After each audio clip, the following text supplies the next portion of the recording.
Welcome back, everyone. Well, one thing we can be certain about is the uncertainty of life and the different challenges that come our way in the course of that life. One of the ones that you don't want to think about, but is so prevalent in our society, is that cancer is a part of the challenges that a lot of families face. Joining me today is Ken Gray, who can speak firsthand about this challenge because his son Billy, back in 1999, was diagnosed with a rare form of brain cancer.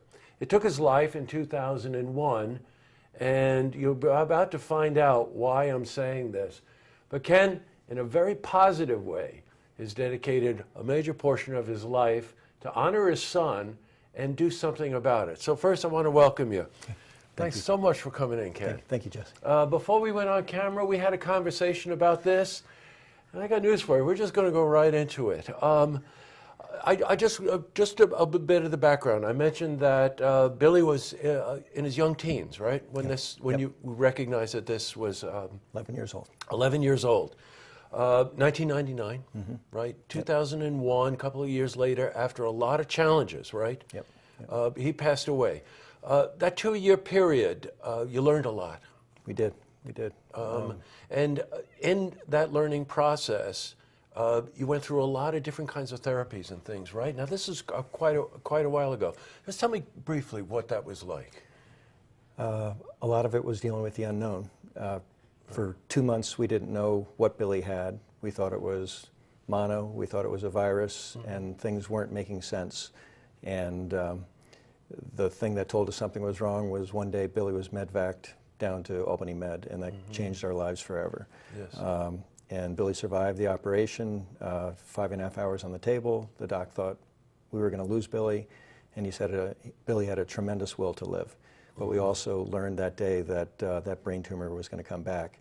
We learned 2 months later it wasn't the same brain tumor, it was the worst brain tumor. And we learned that the odds were not in our favor, but we were going to do our best. So that's kind of what started the exploration, best way to describe it, of just like any parent, what are you going to do best for your son or your daughter or your brother or sister? What are you going to do? So that's now this form of brain cancer, brain tumor, GBM, right? Pretty rare. Pretty rare. Particularly, Billy had an adult form. It's called a glioblastoma multiforme. Typically 50 to 100 for kids in the United States, but that's pretty rare. Pretty rare. But in terms of on an annual basis, 14,000 people die a year from GBM or related brain tumors. It's the worst, but there's a lot of others, and there's 120 different types, and that's what the challenge is for the medical community and just for the community itself of what are you dealing with. Doctors don't see them frequently, so our goal is to increase awareness so that people can partner with the best thought leaders in the United States or outside the United States to. Well, you know, addressing that, I mentioned to Ken when we were talking before, airtime that I had just seen a very comprehensive story on 60 Minutes about brain cancer.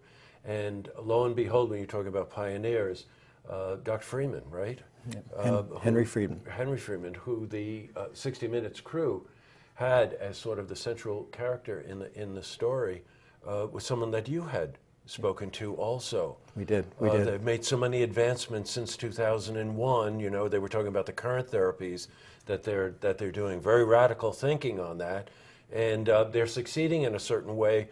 And the reason I'm mentioning that is that the money that you're raising is going directly into raising awareness for it, but also the money's going into research. Absolutely. Because when they try these experimental therapies, and I think you mentioned to me that Billy was part of clinical trials, yes, they don't know exactly where to dial it in. They know they're onto something, but they don't have all the answers. Right. So, for the 11th year, you've had the Team Billy, which is a ride and a walk, right? Yep. So I want to talk just a bit about this, because the reason it's a ride and a walk is quite literally because it's a ride and a walk. Tell me a bit about what that is.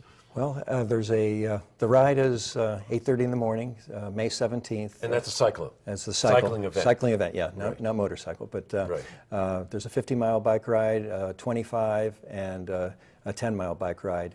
All levels of abilities. We welcome everybody. It costs $30, and it helps defer the cost of making sure that we run the event. We get in about 100 volunteers.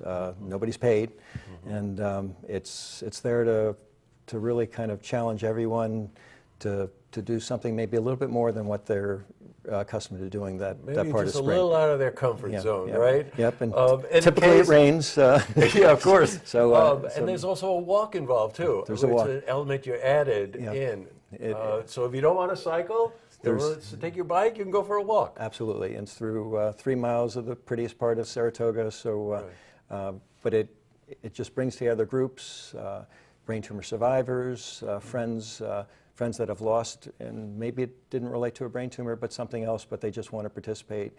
We get so many repeat customers, I guess best way to describe it, and we meet new friends every year. Sometimes it's tragic, because sometimes last year we had 200 new friends that joined Team Billy because they lost a loved one. And, and this is a way that we can get together, and how do we make this awareness local, but on a national and international level? You know, Ken, you're working on a couple of levels here. There's a sense of community here, a sense of family when you go through similar tragedies together like this. You know, the opportunity once a year to get together and see each other again is almost like an extended family in a way. Hey, if you want to know how popular this event is, over 850 people participated in it last year, and they raised close to $150,000. The goal this year is $200,000, and we'd like to crack 1,000 people. So this will give you a sense of how important it is. And by the way, 100% of these proceeds are going directly to the National Brain Tumor Society, which is a leading organization in terms of building an awareness in terms of research. The date is I just lost the date, May 17th, Sunday, May 17, right here in Saratoga, down Farmers Market, right? So that's where it starts. 7:30 in the morning. You can register online at TeamBilly.org, and you can register that morning, not a problem. You want to go for a short bike ride, 10 miles, fine. You want to go for an endurance run, you can do 50 miles. You want to go for a walk, you can do a 3-mile walk around the beautiful city of Saratoga. And again, just think about the whole idea of life throws you some hooks you're not really ready for. I really want to commend you for being so courageous, stoic about this, and just dedicating a part of your life to his honor, which is the best thing any parent could ever possibly do. Well, I thank you for that. I don't really think it's a lot of courage on my part. You wouldn't. It's all what Billy was all about, and he just cared about life. He cared about his friends, the community. He's my hero. So. I got it. Well, thank you so much, Ken, for coming in. Well, thank you, Jesse. Again, Sunday, May 17, early in the morning, get down to the Saratoga Farmers Market. That $30 is going directly towards the research and raising awareness for this. Thanks again. Thank you. To see this interview again, go to our website, looktvonline.com.